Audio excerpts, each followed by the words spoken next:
नमस्कार, मैं हूं रेशु त्यागी। एपीएन के लोकप्रिय कानूनी प्रोग्राम लीगल हेल्पलाइन में आप सभी का स्वागत है। इसमें हमारे कानूनी विशेषज्ञ रोजमर्रा की जिंदगी की समस्याओं से जुड़े कानूनी मसलों पर आपकी शंकाओं का समाधान करते हैं। आप भी इस प्रोग्राम से जुड़ सकते हैं और फोन करके कानूनी राय ले सकते हैं। आज हम आपको प्रॉपर्टी रजिस्ट्रेशन से जुड़े कानूनी प्रावधान की जानकारी देंगे। जब भी हम प्रॉपर्टी खरीदते हैं तो उसका रजिस्ट्रेशन करवाना बेहद जरूरी होता है। रजिस्ट्रेशन एक्ट 1908 के सेक्शन 17 के मुताबिक सभी लेन देन जिसमें एक अचल संपत्ति की बिक्री शामिल होती है को रजिस्टर्ड कराया जाना चाहिए। इसका मतलब है कि अचल संपत्ति की बिक्री से जुड़े सभी लेन देन को पंजीकृत करना बेहद जरूरी है। साथ में गिफ्ट में दी गई प्रॉपर्टी और 12 महीने से ज्यादा की अवधि के लिए लीज पर दी गई संपत्ति को भी अनिवार्य रूप से पंजीकृत कराना जरूरी होता है। रजिस्ट्रेशन के अलावा जरूरी दस्तावेज जमा करवाने पड़ते हैं, साथ में उचित फीस भी। तो ये थी कुछ बुनियादी जानकारी। विस्तार में जानकारी देंगे हमारे आज के कानूनी विशेषज्ञ अधिवक्ता ऋषिपाल सिंह जी। सर, बहुत बहुत स्वागत है आपका हमारे खास कार्यक्रम में। नमस्कार। नमस्कार। तो अगर आपका प्रॉपर्टी रजिस्ट्रेशन से जुड़ा हुआ कोई भी सवाल है तो आप हमें फोन कर सकते हैं।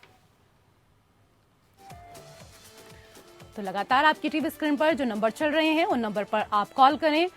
कानूनी सहायता के लिए डायल कर सकते हैं। आज का विषय है प्रॉपर्टी रजिस्ट्रेशन से जुड़ी कानूनी जानकारी और हमारे कॉन्टैक्ट नंबर हैं 0120-612-7937, 0120-612-7938।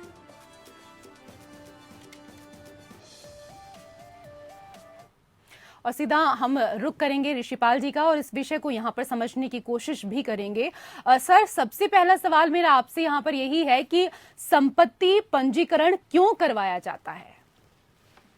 देखिए ऋषि, जैसे कि आप जानते हैं कि हमारे देश में विशेष तौर पे दिल्ली या महानगर के अंदर और अन्य जो 2 टायर सिटीज हैं उन सभी के अंदर जो संपत्ति है, आज के समय संपत्ति की जो कीमत है वो बहुत ज्यादा है, लाखों में है, करोड़ों में है जी।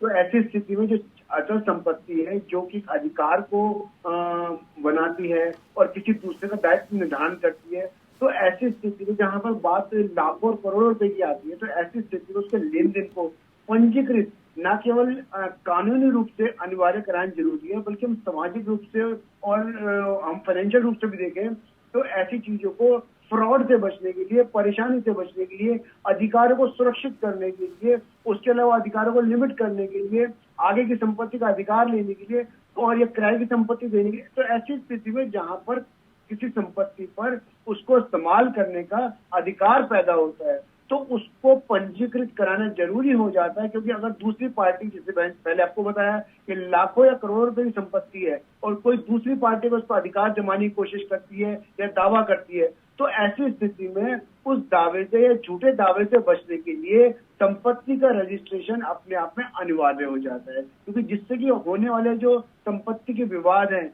या और किसी भी तरह का मसला है उससे अपने आप को सुरक्षित किया जा सके और संपत्ति का जो लेन देन है और उसका मालिक है वो अपने आप को सुरक्षित महसूस कर सके।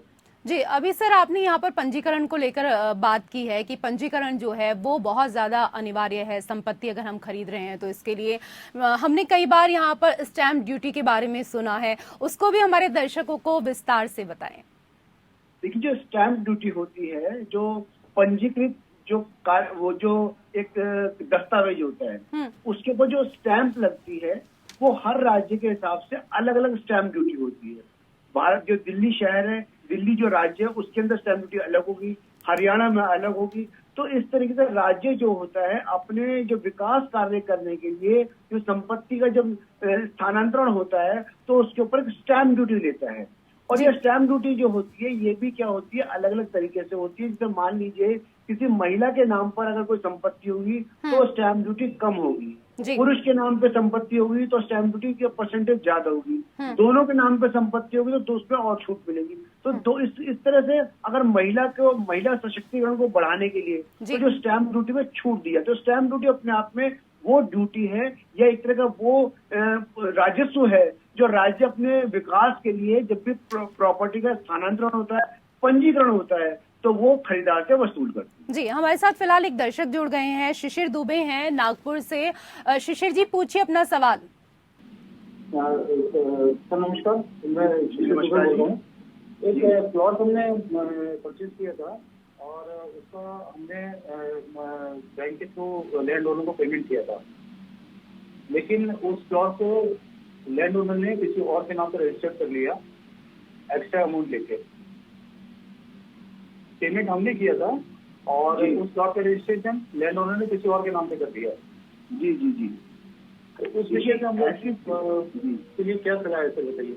देखिए, ऐसी स्थिति में जब मान लीजिए आपने एक एग्रीमेंट या एक जो समझौता है जब आपने पहले कर रखा है, कॉन्ट्रैक्ट पहले कर रखा है और जो बेचने वाला है वो किसी और को संपत्ति बेच देता है, तो ऐसी स्थिति में जो आपका जो सिविल न्यायालय होता है वहां पर suit for specific performance of contract, यानी जो कॉन्ट्रैक्ट हुआ है कॉन्ट्रैक्ट के हिसाब से आप एक पेमेंट देंगे, वो आपके नाम रजिस्ट्री करेगा और कब्जा देगा। अगर वो अपने कॉन्ट्रैक्ट की शर्तों से वो नहीं मानता या उनका वायलेशन करता है तो आपको अधिकार है कि आप सूट फॉर स्पेसिफिक परफॉर्मेंस डाल सकते हैं। और अगर आपको ये पता लगता है कि उसने गलती से या जानबूझकर या आपको धोखा देने के लिए किसी और के नाम संपत्ति कर ली है और आपको इस बात की जानकारी है, तो सूट फॉर स्पेसिफिक परफॉर्मेंस के साथ साथ आप एक डिक्लेरेशन का दावा डाल सकते हैं कि जो संपत्ति को दूसरे के नाम से संपत्ति की गई है, इसकी जो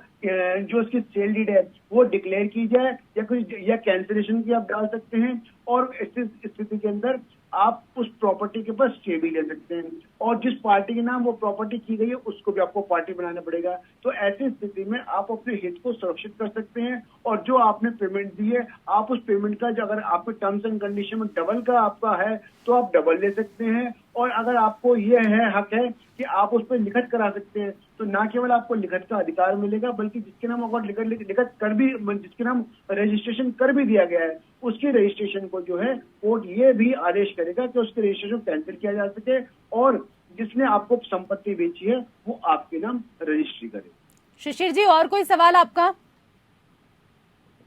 चलिए, तो सवाल का जवाब यहाँ पर शिशिर जी को मिल गया है। सर, मेरा एक और सवाल आपसे है यहाँ पर कि बैनामा और बिक्री दोनों में क्या कुछ फर्क होता है, इसको भी हमारे तमाम दर्शकों को समझाएं।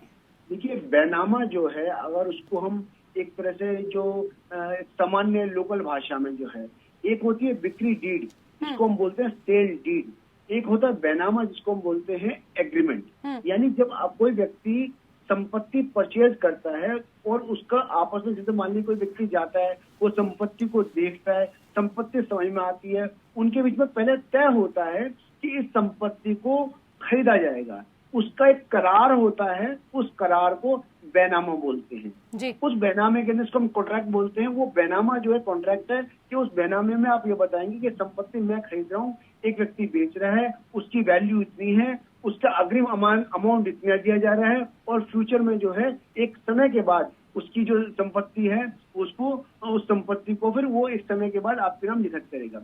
अगर उसको सामान्य भाषा में समझना है तो एक आपका एग्रीमेंट है और एक आपकी सेल डीड है। सेल डीड जो होती है वो फाइनल डॉक्यूमेंट है, यानी कि आज आप मान लो कोई संपत्ति खरीद रहे हैं तो संपत्ति खरीदने से पहले आप एक कॉन्ट्रैक्ट करेंगे कि 1 महीने का टाइम है या 2 महीने का टाइम है, 3 महीने का टाइम है, उस पर ब्याना जो दिया जा रहा है वो 10 लाख जो भी उसका परसेंटेज है 10%, 20% वो दिया जा रहा है और एक समय के बाद जो है वो कब्जा भी दिया जाएगा और उसकी जो रजिस्ट्रेशन भी कराया जाएगा, पंजीकरण भी कराया जाएगा। तो ऐसी स्थिति में दोनों अलग अलग डॉक्यूमेंट है, एक प्रारंभिक प्रक्रिया है और एक अंतिम प्रक्रिया है। अच्छा, मैं इसको थोड़ा और समझना चाहूंगी ऋषिपाल जी। मान लीजिए अगर मैं कोई जमीन लेती हूँ, उसका बैनामा मैंने यहाँ पर कराया है और उसके बाद कोई और ग्राहक आता है, मुझे 3 महीने का अगर टाइम यहाँ पर मिला है, वो कहता है कि आप इसको हमें दे दीजिए, तो क्या उस स्थिति में मैं उस प्रॉपर्टी को सेल भी कर सकती हूँ? उसके जो बेनिफिट्स मिल रहे हैं वो सब हम ले सकते हैं? देखिए, ये जो ट्रांसफर ऑफ प्रॉपर्टी एक्ट जो है हाँ। उसके अलावा अगर कॉन्ट्रैक्ट है, कॉन्ट्रैक्ट एक्ट में बेचने वाला आपको ये अधिकार देता है कि आप इस प्रॉपर्टी को सेल डीड, मैंने जब तक आपको हम सेल डीड नहीं करी, यानी जब तक आप पर अधिकार पैदा नहीं हुए तो आप उस संपत्ति को आगे नहीं बेच सकते। लेकिन वो अगर आपको एक अधिकार देता है कि आप किसी दूसरे के साथ एक कॉन्ट्रैक्ट में बन सकते हैं और मेरे बिहाफ पर, क्योंकि मैंने आपसे कॉन्ट्रैक्ट किया है, मेरे बिहाफ पर आप लोग कॉन्ट्रैक्ट कर सकते हैं और आगे बयाना ले सकते हैं। तो ऐसी स्थिति में अगर आपके कॉन्ट्रैक्ट में क्लॉज है कि आपको अधिकार है कि आप किसी थर्ड पार्टी के साथ एंट्री कर सकते हैं, एग्रीमेंट में आ सकते हैं, तो आप जरूर कर सकते हैं। जी, मैं अगला सवाल पूछूं, लेकिन उससे पहले हमारे साथ एक दर्शक जुड़ गए हैं। हमारे साथ नोएडा से जनरल पीसी पंजीकर जी हैं। बहुत बहुत स्वागत है आप हमारे खास कार्यक्रम में आपका। सर, पूछिए अपना सवाल। बहुत बहुत धन्यवाद आपका। मैं आपका प्रोग्राम देख रहा था और बिल्कुल एक मेरे को शंका है। मैं एक प्रॉपर्टी खरीदने की कोशिश कर रहा हूँ और उस प्रॉपर्टी में अपनी वाइफ के नाम से लेना चाह रहा हूँ, क्योंकि मेरी वाइफ का उम्र हमसे कम है, तो शायद मेरे बाद वो जिंदा ज्यादा रहेंगी, तो उनके नाम से मैं ले रहा हूँ। और मैं चाह रहा था कि मेरी 2 लड़कियां हैं, उसमें एक लड़की का मैं नाम डालना चाह रहा हूँ उसमें, क्योंकि वो भी उसमें थोड़ा कंट्रीब्यूट कर रही हैं। तो क्या ये संभव है कि रजिस्ट्रेशन के समय दोनों का नाम डालना जरूरी है, या मैं सिर्फ अपनी पत्नी का नाम डालूं? और ऐसा उसके साथ कोई बंदोबस्त हो कि मेरी पत्नी के नहीं रहने पर मेरी जो लड़की है उसी को वो संपत्ति जाए। मेरे को इसके बारे में बताइए प्लीज। जी देखिए पंजीकरण जी, सबसे इम्पोर्टेंट दो बातें आपने कही हैं और दोनों बातें अपने आप में अलग हैं। पहली स्थिति में जब भी हम सेल डीड करते हैं या बिक्री करते हैं, प्रॉपर्टी की बिक्री होती है तो एब्सोल्यूट होती है। आप अपनी खुद के जो संपत्ति, खुद का जो फंड है उससे संपत्ति खरीद रहे हैं, वो आप अपनी पत्नी के नाम भी कर सकते हैं, अपनी बेटी के नाम भी कर सकते हैं, अपने दोनों बेटे को भी शामिल कर सकते हैं। ये आपका हक है। ये कानून का इसमें कोई दखल नहीं है कि वो आपको कहेगा कि अपनी पत्नी का नाम शामिल कीजिए, बेटे के नाम शामिल मत कीजिए। ये एक अलग कॉन्सेप्ट है। आप एक के नाम करते हैं, 2 के नाम करते हैं, 3 के नाम करते हैं। इसके अलावा जब आप संपत्ति परचेज कर लेते हैं, खरीद लेते हैं और उसके मालिक बन जाते हैं, या आपकी पत्नी, अगर आपने वो संपत्ति अपनी पत्नी के नाम कर दी है, तो फिर आपके अधिकार खत्म हो गए। फिर आपकी पत्नी जो है आपकी बेटी को नाम वसीयत कर सकती है, विल कर सकती है। तो अगर लेकिन वो प्रॉपर्टी अगर आप अपने नाम से परचेज कर रहे हैं और खरीदने के बाद वो आप अपनी पत्नी के नाम करना चाहते हैं, तो 2 तरीके से कर सकते हैं। आप गिफ्ट डीड कर सकते हैं, इसके अलावा आप चाहें तो आप वसीयत कर सकते हैं। वसीयत में आप ऐसी वसीयत कर सकते हैं कि जब तक मैं जीवित हूँ ये संपत्ति जो है मेरी पत्नी की रहेगी, और जब तक मेरी पत्नी जीवित है वो उसको एंजॉय करेगी। उसके बाद इस संपत्ति का निपटारा जो है दोनों बेटी या एक बेटी, जो भी आपकी इच्छा होगी, आप उसके हिसाब से कर सकते हैं, क्योंकि आप उस संपत्ति के पूर्ण रूप से मालिक है। ये आपका हक है कि उस संपत्ति का निपटारा आप कैसे करना चाहते हैं। सर, और कोई सवाल आपका? चलिए, यहाँ पर जनरल पीसी जी को उनके सवाल का जवाब मिल गया है। सर, हम यहाँ पर बैनामा को लेकर बात कर रहे थे। ये भी बताएं कि अगर बैनामा नाकाम हो जाता है तो क्या होगा? जैसे देखिए, अभी इससे पहले हमने बताया, अगर आपने एग्रीमेंट किया और दूसरी पार्टी उसकी टर्म्स को या उसकी शर्तों का वायलेशन करती है या उन शर्तों को मानने से इनकार कर देती है, और जो बैलेंस अमाउंट आप बता रहे हैं वो लेने से इनकार कर देती है, कब्जा नहीं देती है और आपके नाम पंजीकृत नहीं कराती है, तो ऐसी स्थिति में जो आपकी सिविल कोर्ट होती है, सिविल कोर्ट के अंदर आप suit for specific performance of the contract, यानी जो आपका समझौता है उस समझौते को, संविदा को पूर्ण रूप से लागू कराने के लिए कोर्ट में दावा डाल सकते हैं। कि आप उसमें कह सकते हैं कि ये दूसरी हमने कॉन्ट्रैक्ट किया है, एक लीगल कॉन्ट्रैक्ट है, इसमें हमने पार्ट पेमेंट की है, पार्ट पेमेंट करने के बाद जो हमने बयाना दिया उसके बाद अमुक डेट सेट हुई है, अब दूसरी पार्टी नहीं मान रही है। तो ऐसी स्थिति में जो कॉन्ट्रैक्ट होता है वो दोनों पार्टी पर बाउंडिंग होता है, वो दोनों पार्टी को उसको लागू करना होता है। अगर वो नहीं करता तब भी कोर्ट से आप ये आदेश दे सकते हैं कि कोर्ट के आदमी को जाकर भी ये एक डायरेक्शन दे सकता है, कोर्ट का बैलिफ जाकर भी उस सेल डीड को करा सकता है। और कोई व्यक्ति उसको कराने से इनकार कर देता है कि हाँ मैंने कॉन्ट्रैक्ट किया है और फिर भी मैं सेल डीड नहीं करा, पैसे भी ले लिए हैं, मैंने उसकी रकम भी ले ली है, फिर भी वो आपके नाम ने बैनामे को कंप्लीट नहीं करता और सेल डीड नहीं कराना चाहता, तो ऐसी स्थिति में भी कोर्ट के पास अधिकार है कि या तो उसको आदेश देगा, और वो अगर आदेश को नहीं मानता तो कोर्ट का बैलिफ जाएगा और उस व्यक्ति के नाम सेल डीड या बिक्री डीड कराएगा। जी, आज हम यहाँ पर बात कर रहे हैं प्रॉपर्टी रजिस्ट्रेशन से जुड़े हुए कानूनी जो जानकारी है उसको लेकर कि क्या कुछ होता है, क्या कुछ प्रोसेस होता है, रजिस्ट्रेशन आप कैसे करा सकते हैं, और इस विषय पर तमाम जानकारी आज हमें दे रहे हैं ऋषिपाल जी, जो कि लगातार हमारे साथ जुड़े हुए हैं। फिलहाल एक दर्शक हमारे साथ जुड़ गए हैं, विनोद हैं हमारे साथ। विनोद जी, क्या कुछ है आपका सवाल, क्या पूछना चाहते हैं? हाँ मैडम, मैं राउरकेला उड़ीसा से बोल रहा हूँ जी। तो ऐसा है कि हमारे सास ससुर हैं और उनका प्रॉपर्टी है, तो वो क्या अपना डोनेशन दे सकते हैं ये अपनी बेटियों के नाम से? बिल्कुल, अगर कोई व्यक्ति किसी प्रॉपर्टी का एब्सोल्यूट ऑनर है या कंप्लीट उसका ऑनर है, सारे अधिकार उसके पास है, तो वो अपनी बेटी को या किसी भी व्यक्ति को उस प्रॉपर्टी को डोनेट कर सकता है। कानूनी रूप से उसके ऊपर कोई बाध्यता नहीं है। लेकिन जब हम डोनेशन देते हैं तब भी आपको ध्यान रखिएगा, जो रजिस्ट्रेशन जो चार्ज होता है वो रजिस्ट्रेशन चार्ज जो डोनी होता है जिसके नाम वो की जाती है उससे वसूल किया जाता है। और वो जो 3% से 6% के बीच में अगर बेटी के नाम कराते हैं तो करीब कुछ परसेंट उसमें डिस्काउंट हो जाता है। और जब डोनेशन डीड आपके नाम हो जाती है तो वो डोनेशन डीड भी उतना ही अधिकार रखती है जितना कि सेल डीड रखती है। और कोई सवाल आपका विनोद जी? चलिए, तो विनोद जी को उनके सवाल का जवाब यहाँ पर मिल गया है। सर ये भी बताएं कि जो सबसे मेन प्रोसेस की यहाँ पर बात करें वो, क्योंकि रजिस्ट्रेशन है, तो रजिस्ट्रेशन कराने के लिए कौन कौन से ऐसे डॉक्यूमेंट हैं, कौन कौन से ऐसे दस्तावेज हैं जो होना बेहद जरूरी है?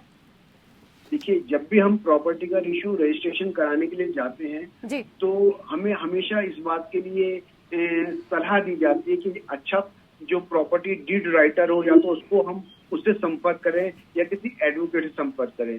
क्योंकि हम जब संपत्ति खरीदते हैं और उसका जब हम पंजीकरण कराते हो, जो पंजीकृत डीड है वो एक बार में जब पंजीकृत हो जाती है और उसमें कोई गलती हो जाए तो बार बार वो ठीक होना अपने आप में बहुत बड़ी समस्या हो जाती है। तो ऐसी स्थिति में जो पंजीकृत जब हम कराते हैं तो जो प्रॉपर्टी है उस प्रॉपर्टी का पूरी तरीके से डिस्क्रिप्शन होनी चाहिए, उसके प्रॉपर्टी के डॉक्यूमेंट होने चाहिए, वो प्रॉपर्टी के डॉक्यूमेंट का हवाला उसके अंदर होना चाहिए, प्रॉपर्टी के डॉक्यूमेंट और उसकी सारी दिशाएं और जो उससे संबंधित जो सारी चीजें हैं। इसके अलावा जो खरीदने वाला व्यक्ति है उसका नाम, पता, उसका एड्रेस और उसका आधार कार्ड उसके अंदर हो। बेचने वाले के भी नाम, पता और आधार कार्ड हो। इसके अलावा 2 विटनेस वो भी होने चाहिए जिनका नाम, पता और उनका आधार कार्ड हो। इसके अलावा और इम्पोर्टेंट बात है कि अगर वो संपत्ति 50 लाख रुपए से ज्यादा की है तो उसमें टीडीएस भी कटता है। तो टीडीएस जो होता है एडवांस में दिया जाता है। तो ये सारे कागजात होते हैं, इन कागजातों को लगाया जाता है। दिल्ली शहर में जब हम प्रॉपर्टी का रजिस्ट्रेशन कराते हैं तो उसमें हाउस टैक्स जो होता है, एडवांस टैक्स, वो भी देना होता है। तो और इसके अलावा ये सारी जो चीजें जो अपने आप में साबित करती हैं कि प्रॉपर्टी का रजिस्ट्रेशन प्रॉपर हो रहा है और फ्यूचर में कोई समस्या नहीं आ रही, तो ये रजिस्ट्रेशन के डॉक्यूमेंट होते हैं। और हमेशा खरीदार को इस सलाह दी जाती है कि जब भी एक सेल डीड या बिक्री डीड का एक परफॉर्मा बनता है तो उस प्रारूप बनता है तो उसको अच्छे से चेक कर ले। क्योंकि अगर उसमें कोई भी गलती हो जाती है, अगर संपत्ति का मान लो आपने ब्यौरा ठीक नहीं दिया, आपने अमाउंट ठीक नहीं दिया और कोई भी गलती हो जाती है, नाम में गलती हो जाती है, तो दोबारा से उस संपत्ति की रेक्टिफिकेशन डीड करानी पड़ती है। यानी जितना कार्य रजिस्ट्रेशन में होता है उतना ही कार्य दोबारा कराना पड़ता है। बिल्कुल, और इसमें काफी समय भी लग जाता है। फिलहाल एक दर्शक और हमारे साथ हैं, हमारे साथ नरेंद्र सिंह हैं आगरा से। नरेंद्र जी, पूछिए अपना सवाल। हाँ मैडम, नमस्कार। नमस्ते। हाँ मैम, ये मैं जानना चाह रहा हूँ कि एक प्रॉपर्टी हमने ली थी, एक खेत जमीन ली थी हमने 2-3 बीघा जी, तो उसका दाखिला खारिज नहीं हो पाया था।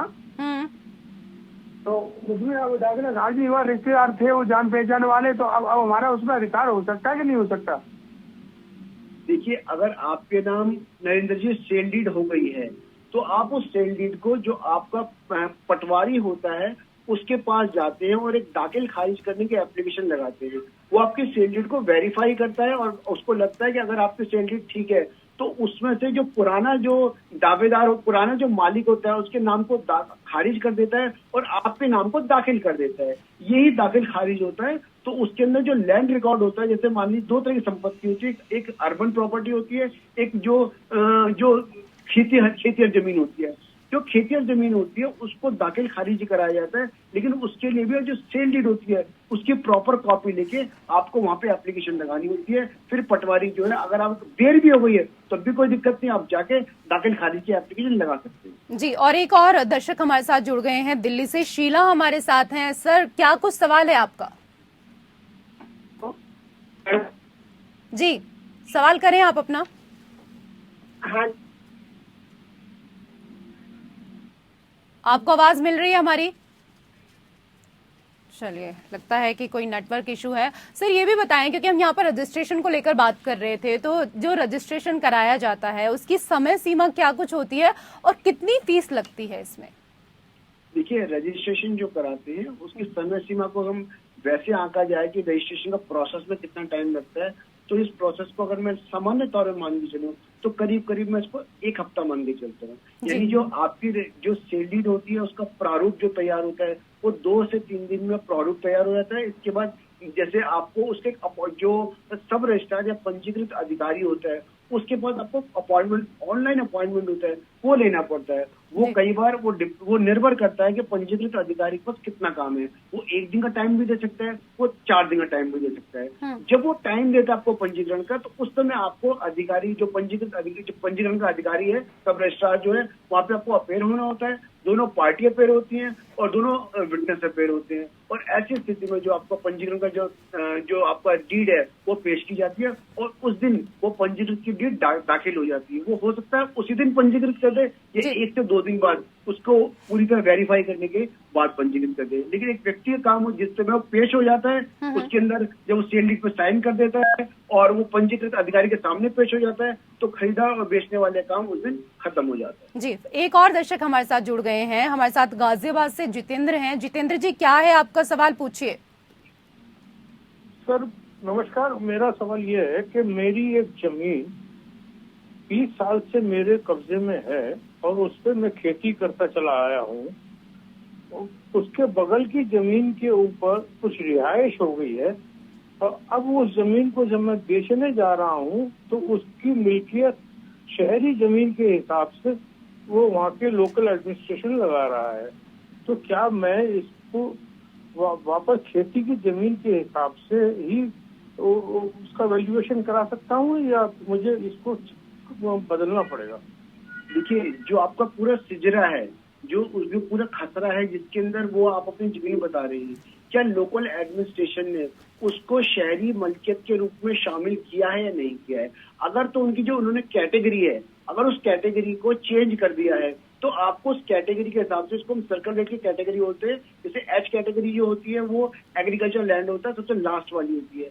अगर आपकी कैटेगरी लोकल एडमिनिस्ट्रेशन ने चेंज कर दी है कि ये पूरा सिजरा है, इसको हम शहरी मलकियत मानते हैं, तो आपको उसके हिसाब से मानना पड़ेगा। लेकिन अभी तक अगर मान लीजिए वो अगर कैटेगरी लोकल एडमिनिस्ट्रेशन ने चेंज कर दी, शहरी मलकियत बना दी, लेकिन उसके बावजूद आप खेती के रूप में इस्तेमाल कर रहे हैं, तो आपका इस्तेमाल करना अलग है। लेकिन अगर नोटिफिकेशन जारी हो गया, आपका पूरा जो सिजरा है उसको नोटिफाइड करके और शहरी मलकियत शामिल कर दिया गया है, तो शहरी मलकियत के हिसाब से जो सर्कल रेट आपको लगता है वही आपको देना पड़ेगा। चलिए, तो प्रॉपर्टी रजिस्ट्रेशन से जुड़ी इतनी अच्छी जानकारी, कानूनी जानकारी देने के लिए ऋषिपाल जी आपका भी बहुत बहुत धन्यवाद। और इसी के साथ हमारे खास कार्यक्रम लीगल हेल्पलाइन में फिलहाल इतना ही। नमस्कार।